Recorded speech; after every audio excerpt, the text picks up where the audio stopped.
Teman-teman sekalian, tidak semua orang sampai di 10 Ramadan terakhir itu beruntung. Ada di antara kita yang justru merugi. Siapa saja orang-orang yang merugi, jangan sampai diri kita termasuk ke dalam golongan orang-orang ini. Yang pertama adalah orang-orang yang selalu disibukkan oleh dunia siang dan malamnya. Bukan berarti kita gak boleh berdagang, bukan berarti kita gak boleh berikhtiar.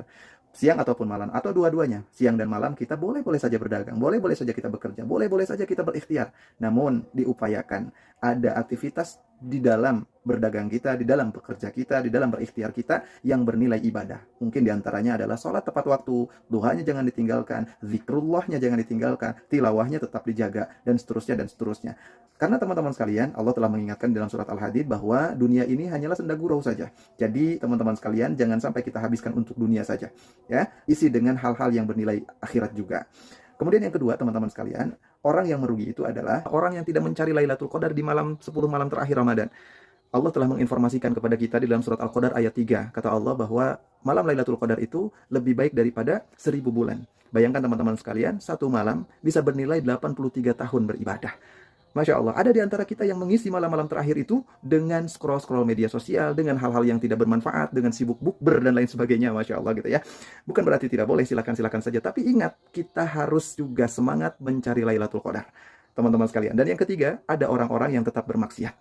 Ingat, puasa itu tidak menghentikan kebiasaan seseorang di dalam bermaksiat. Ya, walaupun syaitan itu kemudian dibelenggu, tapi karena kebiasaan dia bermaksiat, berghibah dan lain sebagainya, tidak bisa menghentikan itu kecuali lahir daripada diri kita.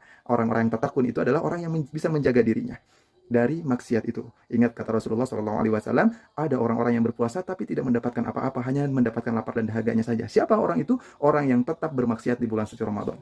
Dan yang keempat teman-teman sekalian adalah orang-orang yang malas dalam beribadah. Bayangkan, di awal Ramadan dia semangat, ibadahnya, tarawihnya, dan lain sebagainya, dia semangat. Tapi semakin hari, semakin akhir, semangat itu runtuh. Semangat itu turun. Bahkan tarawih sudah ditinggalkan, tilawah sudah ditinggalkan, iktikaf tidak dilakukan. Masya Allah, teman-teman sekalian. Jangan sampai kita ada di dalam golongan orang-orang yang seperti ini. Karena Rasulullah SAW di 10 hari terakhir Ramadan itu semakin beliau bersungguh-sungguh di dalam melaksanakan amaliyah-amaliyah kebaikan di hadapan Allah Subhanahu wa taala. Bahkan para sahabat membangunkan keluarganya untuk melaksanakan qiyamul lail, bertilawah dan lain sebagainya.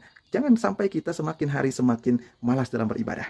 Dan orang yang kelima adalah orang yang senantiasa tidak meminta ampunan kepada Allah Subhanahu wa taala. Malaikat Jibril pernah berdoa teman-teman sekalian dan Rasulullah mengamini doa tersebut.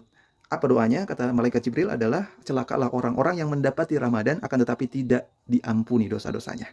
Masya Allah teman-teman sekalian, tentu kita adalah makhluk yang lemah, makhluk yang penuh dosa. Maka mohonlah ampunan kepada Allah Subhanahu wa taala dan itu gratis. Teman-teman sekalian, Ramadan tahun